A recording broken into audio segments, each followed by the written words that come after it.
ये सवाल, भगवान को किसने बनाया, आस्थावान लोगों के लिए एक आम चुनौती है। ये हमारी स्वाभाविक प्रवृत्ति से उत्पन्न होता है, मूल को समझने की। हम कारण और प्रभाव की दुनिया में रहते हैं जहां हर चीज का एक आरंभ होता है, तो स्वाभाविक रूप से विचार आता है, अगर हर चीज का एक रचयिता है तो भगवान को किसने बनाया। यह सवाल सीधा साधा लगने पर भी दिव्यता और अस्तित्व की प्रकृति में ही गहराई तक जाता है। ये मानवीय समझ की सीमाओं की जांच करता है और हमें अपने रोजमर्रा के अनुभव से परे की अवधारणाओं पर विचार करने के लिए प्रेरित करता है। बाइबल में प्रस्तुत भगवान की अवधारणा रची गई चीजों की हमारी समझ से मौलिक रूप से भिन्न है। भगवान ब्रह्मांड में कोई और प्राणी नहीं है, भगवान स्वयं ब्रह्मांड का स्रोत है। इसका मतलब है कि भगवान सृष्टि के दायरे से बाहर मौजूद हैं और उन्हीं नियमों और सीमाओं के अधीन नहीं है जो सृजित व्यवस्था को नियंत्रित करते हैं। यह पूछना कि भगवान को किसने बनाया, अनिर्मित पर सृजित दुनिया के तर्क को लागू करने जैसा है, जो स्वाभाविक रूप से एक बेमेल है।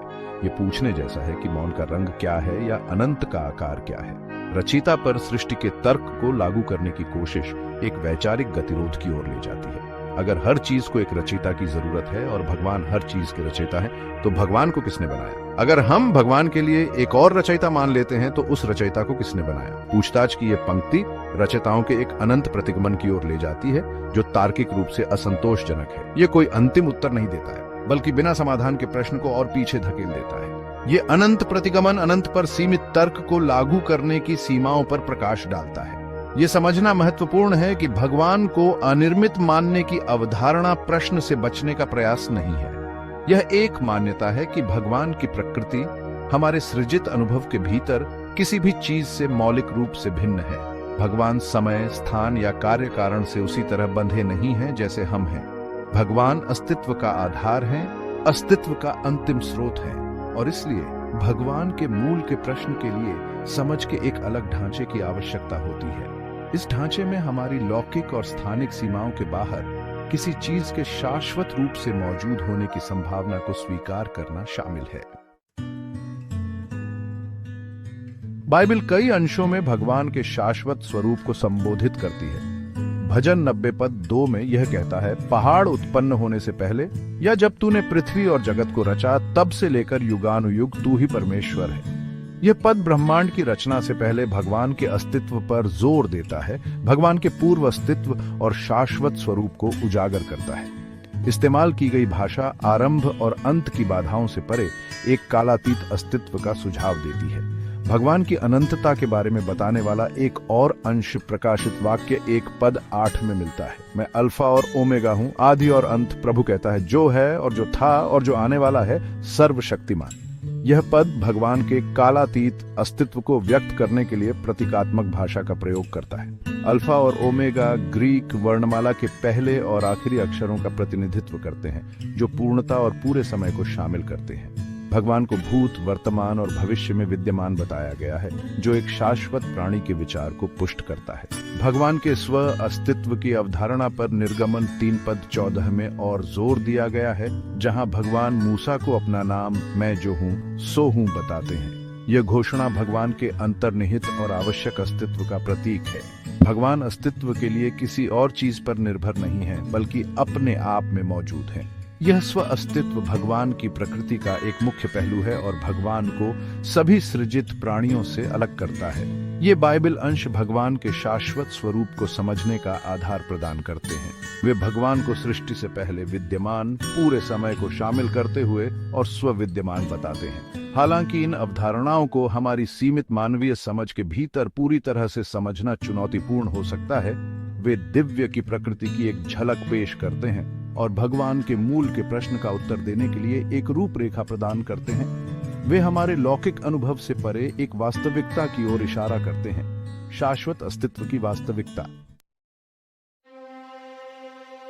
जैसा कि पहले उल्लेख किया गया है, भगवान को किसने बनाया प्रश्न रचयिताओं के एक अनंत प्रतिगमन की ओर ले जाता है। यह एक तार्किक विरोधाभास प्रस्तुत करता है। यदि प्रत्येक प्राणी को एक रचयिता की आवश्यकता है, तो रचयिताओं की श्रृंखला बिना किसी शुरुआत के असीम रूप से पीछे की ओर फैली हुई है। यह अनंत प्रतिगमन अस्तित्व की उत्पत्ति के लिए संतोषजनक व्याख्या नहीं देता है। यह केवल अंतिम प्रश्न को अनिश्चित काल के लिए स्थगित कर देता है। यह एक अनंत शाश्वत प्राणी की अवधारणा पर सीमित रैखिक तर्क को लागू करने की सीमाओं पर प्रकाश डालता है। एक ऐसी श्रृंखला की कल्पना करें जिसकी कड़ियां दोनों दिशाओं में असीम रूप से फैली हुई है। श्रृंखला कहां से शुरू होती है, इसका अंत कहां होता है, इसका कोई आरंभ और अंत नहीं है। इसी तरह रचयिताओं के अनंत प्रतिगमन का विचार एक समान पहेली प्रस्तुत करता है। यदि प्रत्येक रचयिता को एक रचयिता की आवश्यकता है तो कोई अंतिम स्रोत या मूल नहीं है। यह तार्किक समस्या बताती है कि प्रत्येक प्राणी के लिए एक रचयिता की आवश्यकता का ढांचा स्वयं अस्तित्व के अंतिम स्रोत पर लागू नहीं हो सकता है। एक अनिर्मित भगवान की अवधारणा इस विरोधाभास का समाधान प्रस्तुत करती है। एक शाश्वत स्वविद्यमान प्राणी को मानकर हम अनंत प्रतिगमन से बचते हैं। भगवान अकारण कारण के रूप में अस्तित्व का अंतिम स्रोत है। श्रृंखला की शुरुआत वह नींव जिस पर बाकी सब कुछ टिका हुआ है। ये समझ हमें रचयिताओं की अंतहीन आवश्यकता के चक्र से आगे बढ़ने की अनुमति देती है और ब्रह्मांड की उत्पत्ति को समझने के लिए एक मूलभूत शुरुआती बिंदु प्रदान करती है। इसका मतलब यह नहीं है कि एक अनिर्मित भगवान की अवधारणा को समझना आसान है। इसके लिए दृष्टिकोण में बदलाव की आवश्यकता है। हमारे रोजमर्रा के अनुभव से परे वास्तविकताओं पर विचार करने की इच्छा। लेकिन यह अनंत प्रतिगमन के विरोधाभास के लिए तार्किक रूप से सुसंगत विकल्प प्रदान करता है। यह हमें कारण और प्रभाव के अंतहीन चक्र में फंसे बिना एक अंतिम स्रोत अस्तित्व के आधार की कल्पना करने की अनुमति देता है। यह एक शाश्वत वास्तविकता की संभावना को खोलता है जो समय और स्थान की हमारी सीमित समझ से परे है। भाग 4 विश्वास और तर्क की छलांग। एक शाश्वत ईश्वर के विचार को समझने और स्वीकार करने में विश्वास की अवधारणा एक महत्वपूर्ण भूमिका निभाती है। इस संदर्भ में विश्वास हठधर्मिता का अंधा पालन नहीं है, बल्कि साक्ष्य और अनुभव पर आधारित एक तर्क संगत विश्वास है। इसमें मानव ज्ञान की सीमाओं को स्वीकार करना और उन वास्तविकताओं की संभावना को स्वीकार करना शामिल है जो हमारी तात्कालिक समझ से परे हैं। यह तर्क की एक छलांग है उन अवधारणाओं को अपनाने की इच्छा जो शुरू में विरोधाभासी या उलटी लग सकती है। एक शाश्वत ईश्वर में विश्वास करने के लिए एक निश्चित स्तर के विश्वास की आवश्यकता होती है, क्योंकि यह उन वास्तविकताओं से संबंधित है जो हमारी पूरी तरह से समझने या अनुभवजन्य रूप से साबित करने की क्षमता से परे है। जिस तरह हम गुरुत्वाकर्षण के अस्तित्व या पानी की संरचना को साबित कर सकते हैं, उसी तरह हम वैज्ञानिक रूप से ईश्वर के अस्तित्व को साबित नहीं कर सकते। हालांकि यह विश्वास को अमान्य नहीं करता है। वास्तविकता के कई पहलुओं जैसे प्रेम, सौंदर्य और न्याय को अनुभवजन्य रूप से मापा नहीं जा सकता है, फिर भी वे हमारे जीवन में गहराई से सार्थक और प्रभावशाली हैं। ईश्वर में विश्वास की तुलना अक्सर ट्रस्ट फॉल से की जाती है, जहां एक व्यक्ति पीछे की ओर गिरता है इस विश्वास के साथ कि कोई दूसरा व्यक्ति उसे पकड़ लेगा। इसी तरह ईश्वर में विश्वास में हमारी पूरी समझ से परे एक वास्तविकता पर भरोसा करना शामिल है, यह मानते हुए कि ब्रह्मांड में एक दिव्य हाथ काम कर रहा है।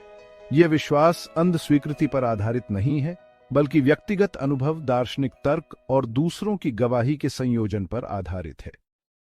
विश्वास केवल विश्वासों की निष्क्रिय स्वीकृति नहीं है, यह अस्तित्व के रहस्यों के साथ एक सक्रिय जुड़ाव है। यह अज्ञात का पता लगाने, कठिन प्रश्नों से जूझने और गहरी समझ की तलाश करने की इच्छा है। यह खोज की यात्रा है, ईश्वर की अपनी समझ और ब्रह्मांड में अपने स्थान को लगातार परिष्कृत करने की प्रक्रिया है।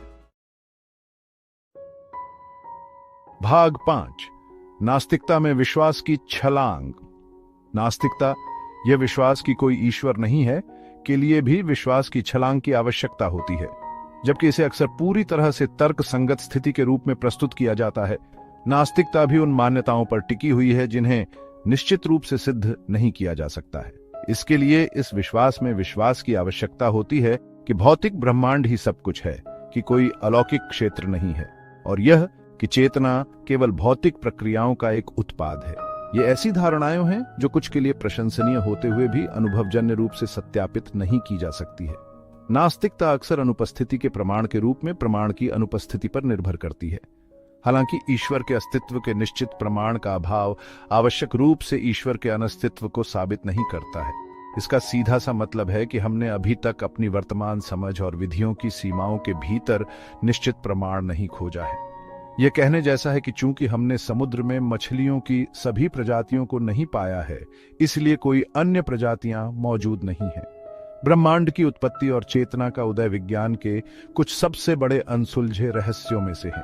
जबकि नास्तिकता भौतिक प्रक्रियाओं के आधार पर स्पष्टीकरण प्रदान करती है, ये स्पष्टीकरण अभी भी अधूरे हैं और चल रहे बहस और खोज के अधीन हैं।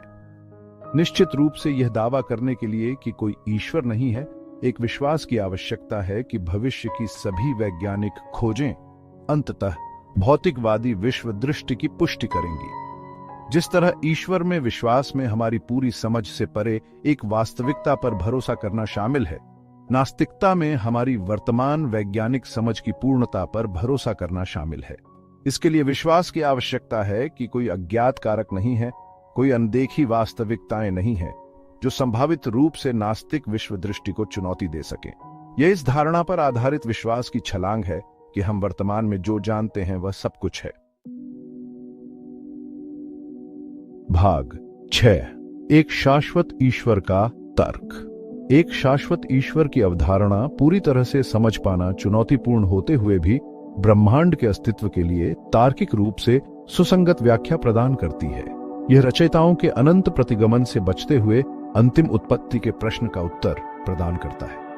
यह एक स्वविद्यमान प्राणी, अकारण कारण को सभी अस्तित्व की नींव के रूप में प्रस्तुत करता है।